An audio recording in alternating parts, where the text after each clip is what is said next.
favorablement disposé à notre égard.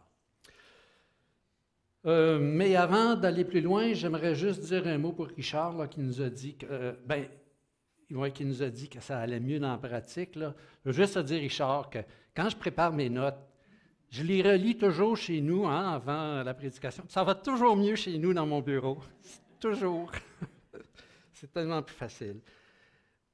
J'ai beaucoup apprécié la période de louange ce matin. Et pour moi, c'est une manifestation, ça, de la collaboration entre Dieu et les êtres humains. Vous savez, on m'a dit que c'est une clarinette. C'est une clarinette? Oui, c'est une clarinette. Puis on a une batterie, basse, guitare, clavier, comme instrument de musique. Et Dieu n'a créé rien de ça. Dieu n'a pas créé de clarinette. Ce que Dieu a fait, c'est qu'il a créé les conditions pour que les ondes se propagent. Puis il a dit aux êtres humains, essayez de faire quelque chose avec ça. Et les êtres humains ont développé des outils comme la clarinette, comme le clavier, la batterie et les autres instruments, qui font des vibrations dans l'air, qui rejoignent nos oreilles. Puis les musiciens, ce matin, sous la direction de Richard, ont pris des cantiques de louange qui glorifient Dieu avec ce que Dieu a créé. Puis ce matin, en tout cas, en ce qui me concerne, j'ai une période de louange vraiment intéressante. Puis j'y vois là, j'espère que mon propos est clair, mais j'y vois là une belle collaboration entre Dieu et les êtres humains. Et c'est la même chose avec vos vies, c'est la même chose avec notre vie, chacun d'entre nous. Dieu nous a créés avec des dons, des qualités, des limites. Puis là, il nous dit à chacun d'entre nous, voyons ce que tu peux faire avec ça. Et Richard t'a dit quelque chose, Dieu nous a créés pour connaître, aimer et servir Dieu. Voilà. Voyons ce que tu peux faire avec ce que je t'ai donné, nous dit Dieu, pour le servir. Et puis finalement, si on arrive à notre série, c'est ça. C'est ça que je voudrais que vous reteniez dans cette série que nous allons faire ensemble. Stéphane m'a demandé si j'étais disposé à la faire. J'ai dit, je suis bien disposé à votre égard. Il m'a appelé à la bonne journée. Il m'a appelé à la bonne journée. Il y avait un battement de 5 minutes. Là, je filais bien. Là, il m'a appelé là. Alors, oui, c'est ça. Alors aujourd'hui, à partir d'aujourd'hui, j'aimerais explorer avec vous le postulat suivant qu'on retrouve dans la Bible. C'est que Dieu, il est bien disposé à notre égard. Être bien disposé à l'égard de quelqu'un, c'est avoir une attitude positive envers cette personne. C'est une manière d'être. Alors Dieu a une manière d'être, une manière d'exister. C'est Dieu, là. C'est lui, ça. Sa manière d'être, sa manière d'exister, c'est d'être positif, bien disposé envers nous. Il veut notre bien. Et ça, c'est vrai non seulement pour nous, c'est vrai pour moi, pour toi, pour lui, pour elle, pour chacun d'entre nous. Alors, dans notre série, on va se voir une fois par mois tant que Dieu nous prêtera vie. Ça veut dire jusqu'à une certaine limite. Et puis, ça va être votre responsabilité de vous poser la question. Mais qu'est-ce que Dieu veut que je fasse avec ce qu'on voit qui est dans les Écritures? Comment j'intègre ça à ma vie? Alors, j'aimerais commencer par une anecdote. Richard, je cite Richard souvent. Oui. Mais Richard a cité ce matin le petit catéchisme. Quand j'étais à l'école primaire, ça c'est au siècle passé. Quand j'étais à l'école primaire, au début de la journée, on commençait toujours par la période de catéchèse. on regardait dans le petit catéchisme. On avait mémorisé toutes sortes de choses. Et puis avec l'institutrice, on regardait ça. Quand j'étais en première ou deuxième année, l'institutrice qui s'adonnait à être une religieuse nous avait parlé... Oh, j'ai oublié. Bon, il faut que je suis... il y a un on puis off là-dessus. Voilà. Donc, l'institutrice avait entrepris de nous parler de l'omniscience de Dieu. Mais vous savez, en première, deuxième année, l'omniscience de Dieu. L'omniscience, ça veut dire que Dieu sait tout. Et je ne sais pas si vous connaissez ce qu'on appelle l'œil de la providence. Hein? Et là, elle avait présenté l'œil de la providence, ou on l'appelle aussi l'œil qui voit tout. Et là, elle nous avait expliqué que les triangles, c'est parce qu'il y a le Père, le Fils, le Saint-Esprit.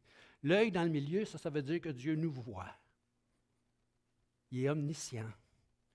Il nous voit tout le temps. Et là, elle avait fait une application, évidemment, en bon prédicateur qu'elle était. Elle avait fait une application.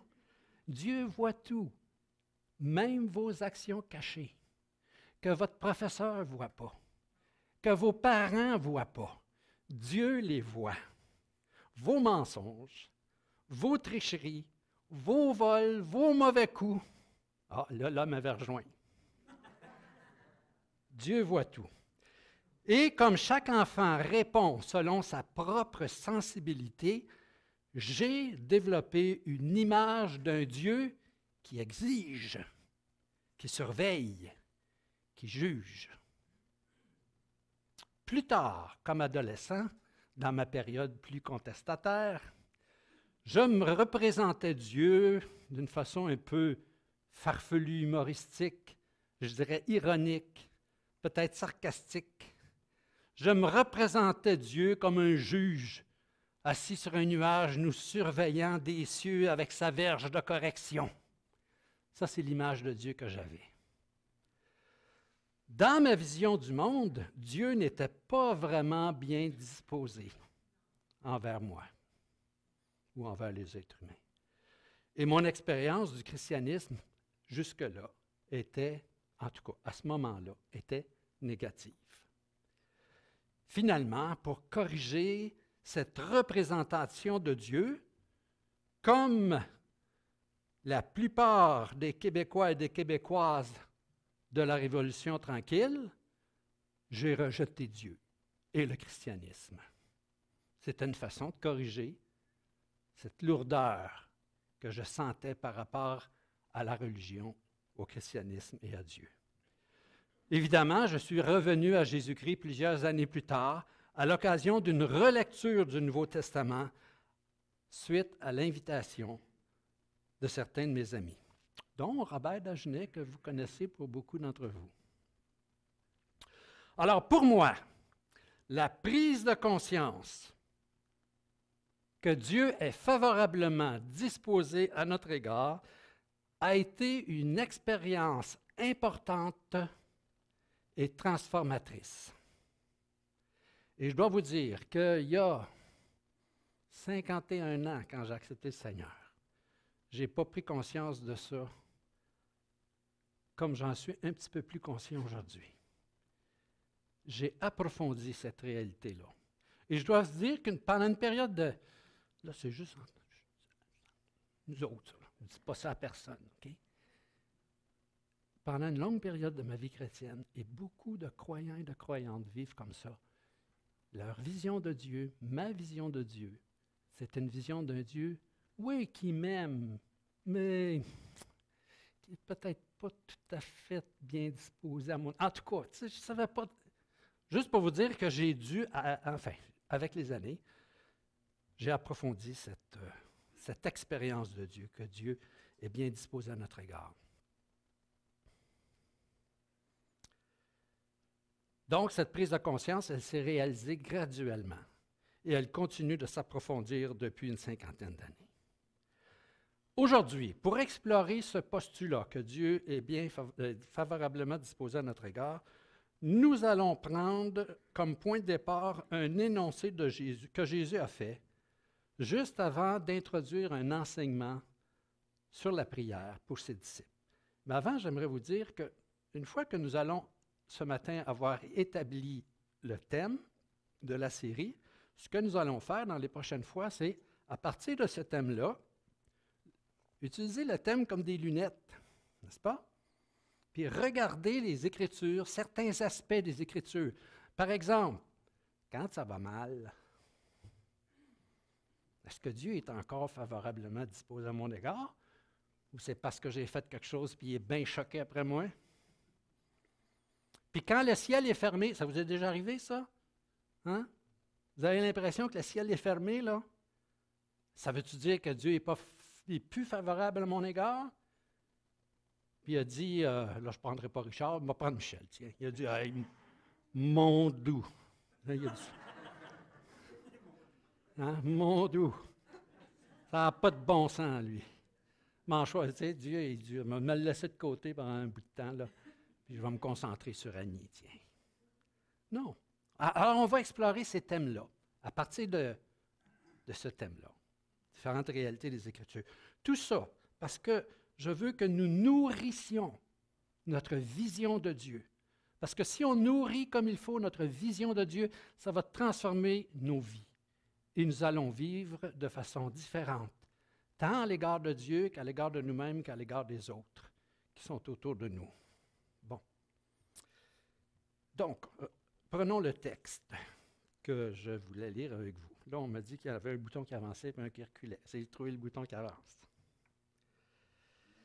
Un jour, donc, les disciples voulaient savoir comment prier. Ils ont dit à Jésus, bon, bien, donne-nous donc un petit enseignement sur la prière. Et puis, dans Matthieu, chapitre 6, au verset 7 et 8, en fait, ça fait partie du sermon de la...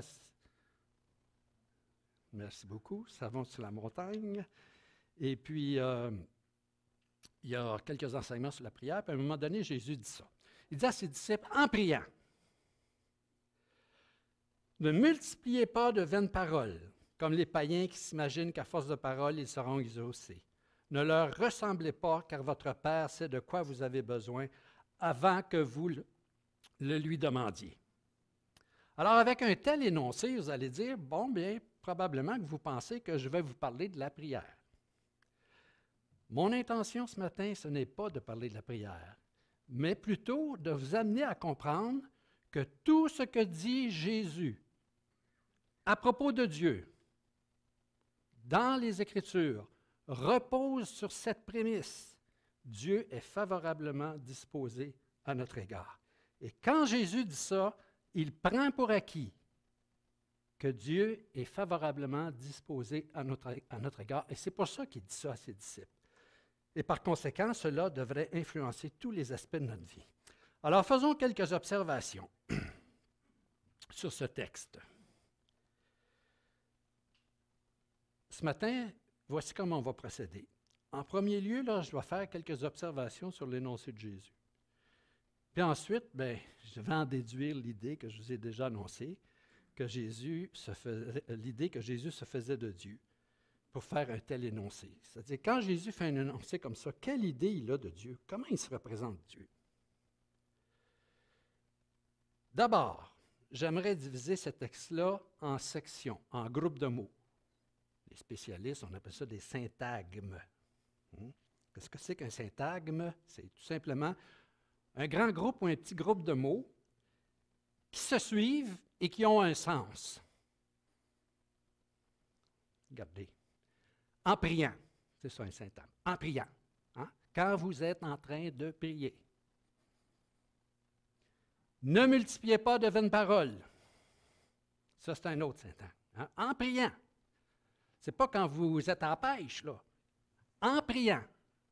Ne multipliez pas les vaines paroles. Comme ceux qui ne connaissent pas Dieu. C'est un autre syntagme. Puis voyez-vous, les syntagmes, ils s'ajoutent les uns aux autres pour donner sens. Qui s'imaginent qu'à force de paroles, ils seront exaucés. Ne leur ressemblez pas. Un autre syntagme. Car votre Père sait de quoi vous avez besoin, avant que vous le lui demandiez. Alors, regardons certains de ces thèmes-là. Ne multipliez pas de vaines paroles.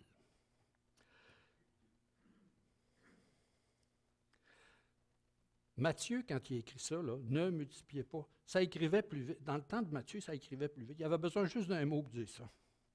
En réalité, ce qu'on a, c'est un mot quand on parle de multiplier les vaines paroles. Ce mot-là, en fait, il existe des mots en français qui auraient pu faire la même chose, mais Louis II, quand il a traduit ça, il a décidé de prendre 5 mots. Ça allait mieux dans son univers à lui. Mais qu'est-ce que ça veut dire, ce mot-là? Parler sans réfléchir. Ou ça veut dire parler à n'en plus finir en répétant les mêmes choses. Connaissez-vous des gens qui...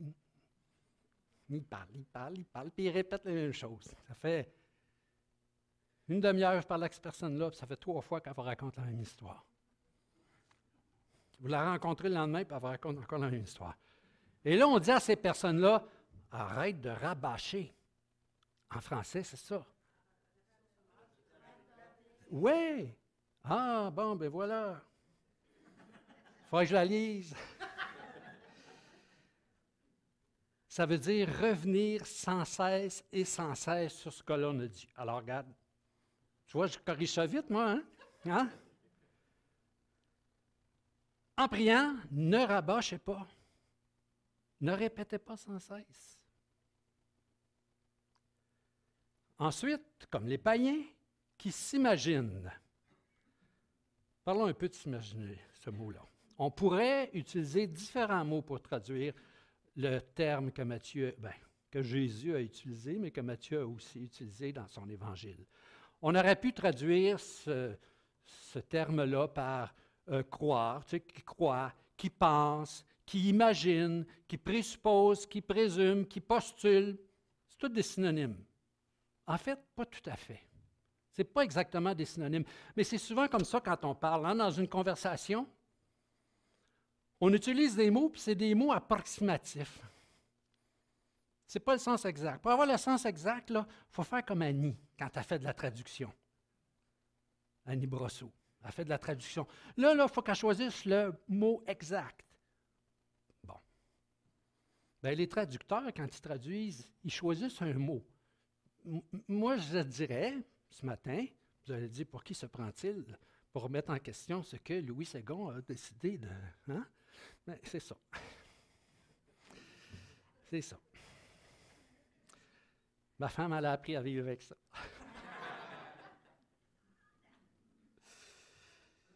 Je pense que le terme supposer ou postuler, plutôt que s'imaginer, est plus proche de ce que signifiait Jésus. Qu'est-ce que ça veut dire imaginer? Imaginer, c'est se représenter dans son esprit, n'est-ce pas? C'est de créer dans ses pensées quelque chose qui n'est pas présent. Par exemple, je dis, imaginez-vous que vous êtes en vacances sur le bord de la plage. Hein? C'est facile s'imaginer ça, Micheline. On est tous capables de faire ça. Sans changer de place, même pas changer de chaise. On s'imagine. Oh, les mains. On est capable de faire ça. C'est ça, s'imaginer. C'est se représenter dans notre tête quelque chose qui n'est pas là. Puis qui n'est pas nécessairement vrai. La difficulté, en traduisant comme ça, c'est que imaginer ne demande pas d'engagement. Micheline, là, peut bien s'imaginer que c'est sur le bord de la plage, mais si Jules ne veut pas y aller sur le bord de la plage... Ah, c'est ça. C'est ça. Bon. C'est ça. Ça, c'est l'engagement de Jules quand il a dit oui.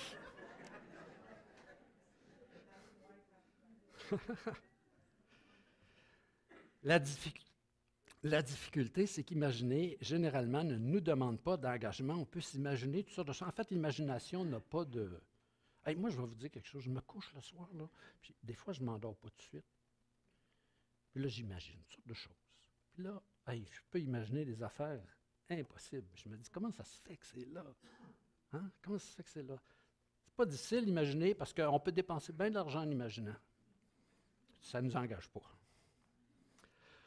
Alors que ce dont Jésus parle ici, là, c'est un engagement. Quand vous vous adressez à la divinité, parce qu'il parlait de ceux qui ne connaissent pas Dieu, c'est s'engager quelque part là, envers cette divinité-là.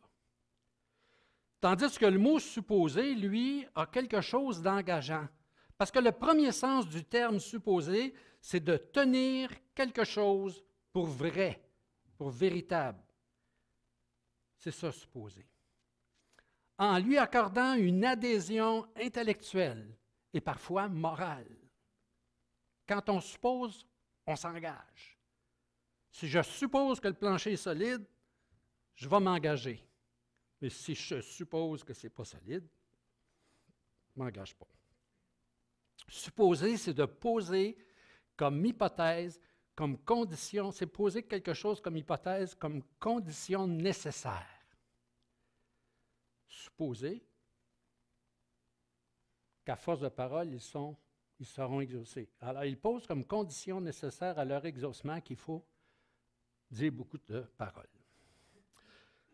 Alors, voici un exemple qui illustre un petit peu la différence entre imaginer et supposer. Je peux imaginer un éléphant rose.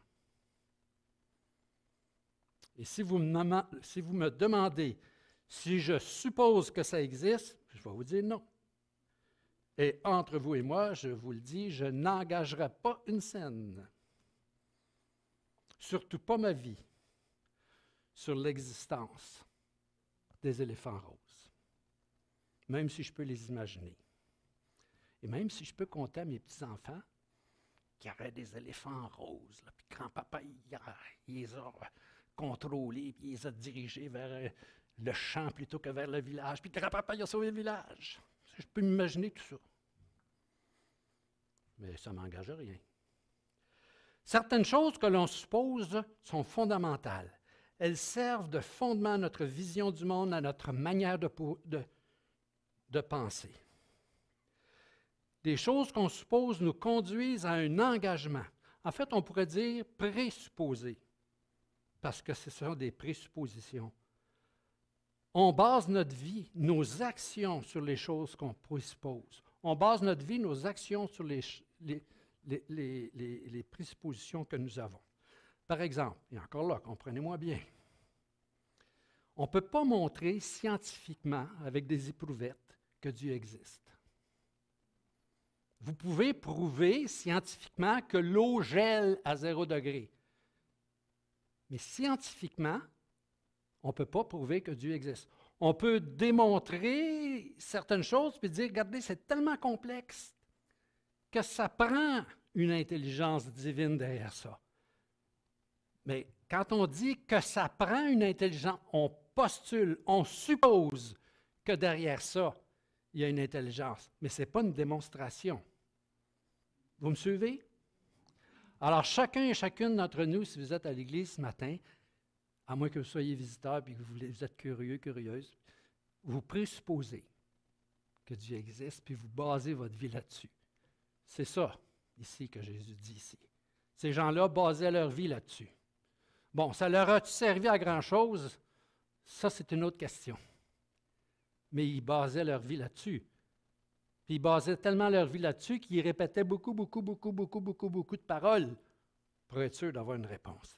Donc, dans notre texte, en fait, c'est de ça dont Jésus parle. Puis, en fait, ce que Jésus dit ici, là, c'est vous priez Dieu, là?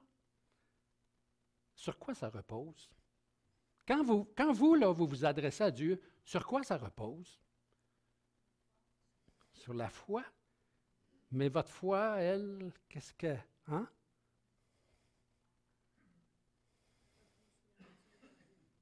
Retenez vos réponses, puis prenez le temps de réfléchir à ça. On va être ensemble 1 an, là, vous allez voir. Non, mais quand j'étais à l'ETEC, à l'ETEM, à l'IBL, peu importe, des fois, les étudiants ils posaient des questions. Des fois, c'était des questions, bien, souvent, c'était des questions difficiles. Ça existe, des questions difficiles auxquelles Puis là, ben, je donnais les explications comme moi j'avais trouvées. Puis là, ils hésitaient. Puis je leur disais, écoute, prends 2-3 ans pour y penser. Puis là, la classe riait. Non, c'était pas une farce que je faisais. Des fois, là, ça prend 2-3 ans pour réfléchir à ça, puis voir comment ça marche dans le plan de Dieu, ça. Il y a bien des choses comme ça dans la vie. Donc, dans notre texte, la traduction, supposer convient mieux, selon moi, qu'imaginer, pour traduire l'idée que Jésus avait. Parce que les personnes dont Jésus parlait ici ne faisaient pas seulement s'imaginer des choses qui n'existaient pas. Ils ne faisaient pas seulement s'imaginer qu'il fallait beaucoup de paroles pour convaincre Dieu de les écouter, mais ces personnes agissaient, s'engageaient sur cette base-là. C'était leur façon de vivre et de prier. Ensuite, qui s'imagine quoi? Qu'à force de paroles. Encore là. Ça, là, le mot que Jésus a utilisé ici, c'est un nom collectif. Vous connaissez ça, des noms collectifs? Une foule. Une meute. Ça, c'est des noms collectifs. Ça veut dire qu'il y a plus qu'un individu. Dans une meute de loups, il y a plus qu'un individu. Dans une foule de personnes, il y a plus que... Dans un cortège, c'est des noms collectifs, ça. Alors, c'est un terme comme ça qui est utilisé dans l'Évangile de Matthieu, dans ce texte-là. C'est un terme singulier qui représente plusieurs. Et ce terme-là signifie une grande quantité de paroles. Donc, une multitude de paroles.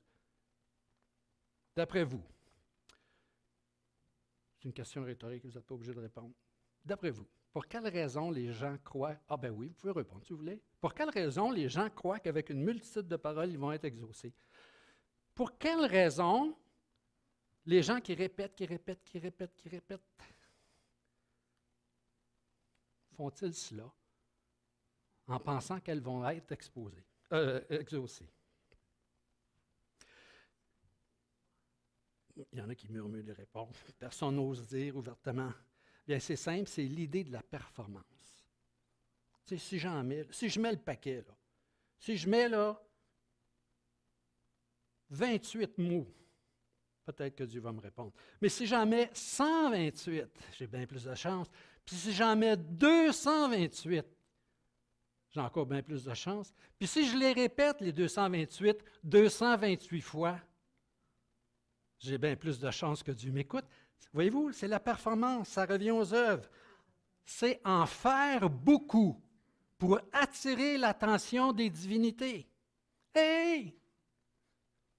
Beaucoup de paroles. Comme ça, on va attirer leur attention pour plaire à la divinité, de manière à ce qu'elle nous récompense.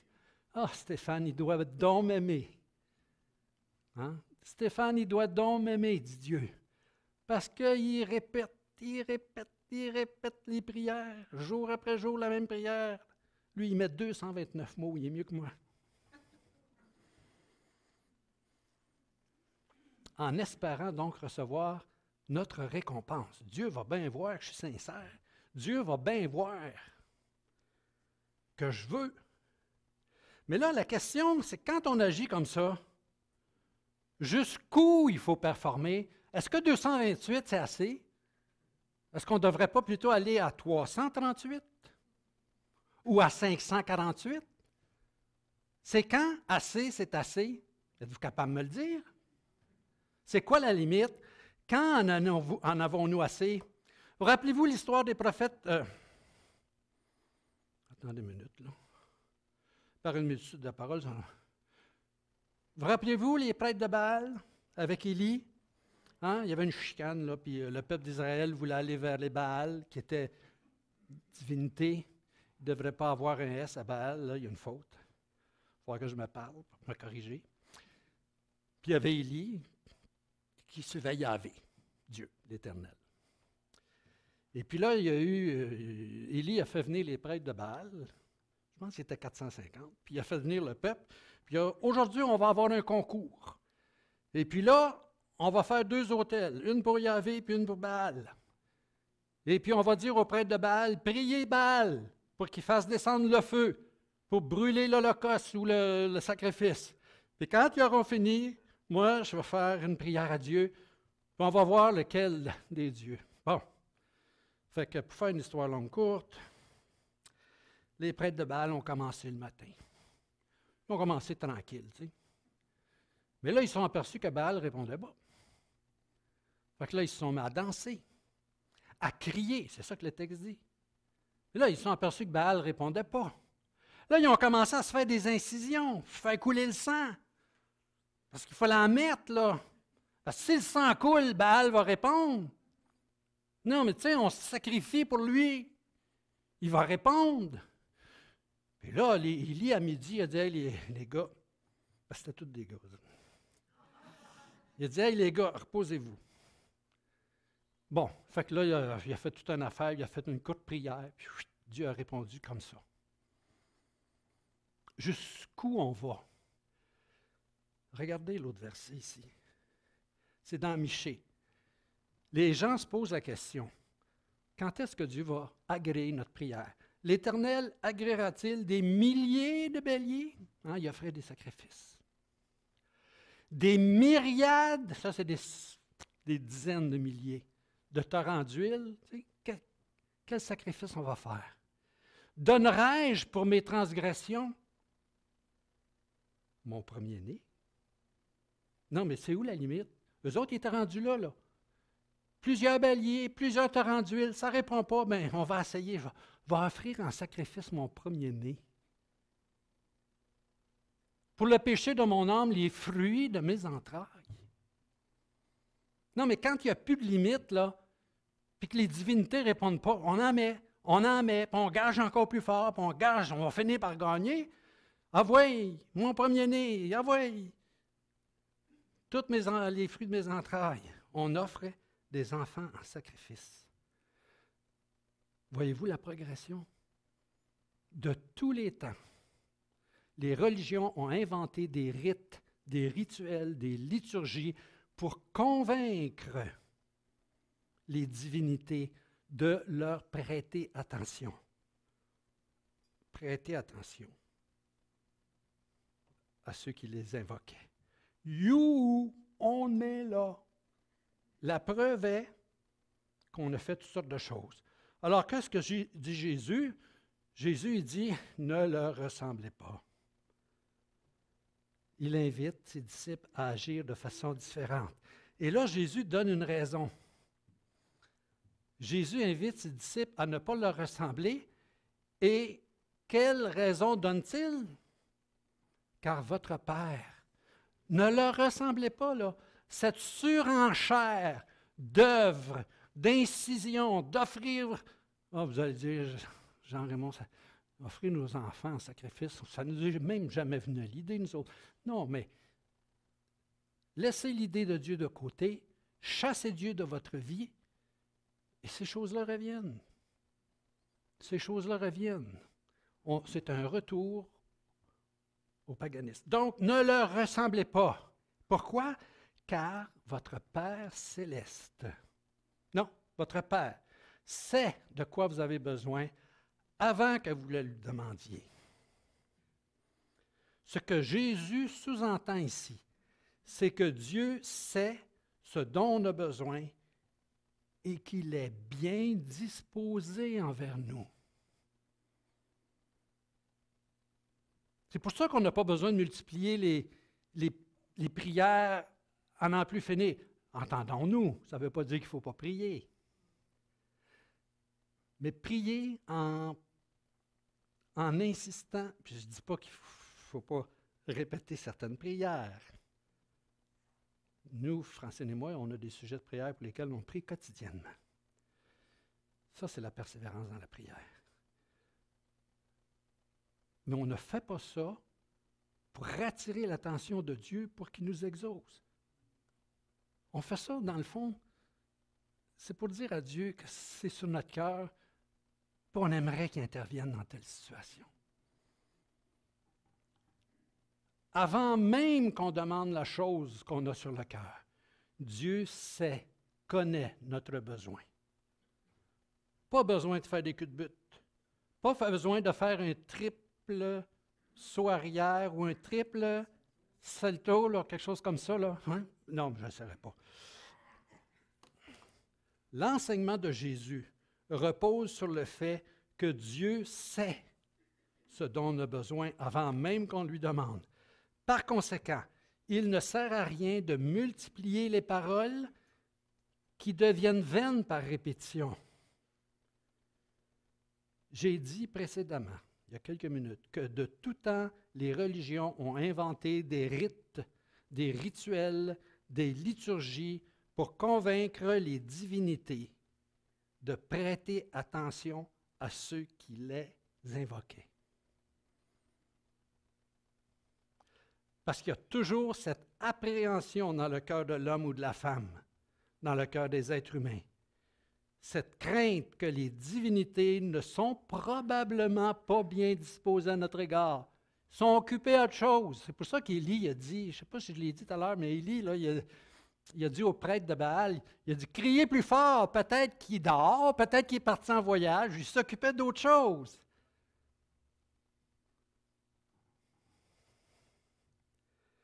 Et les êtres humains, on a ça dans nous.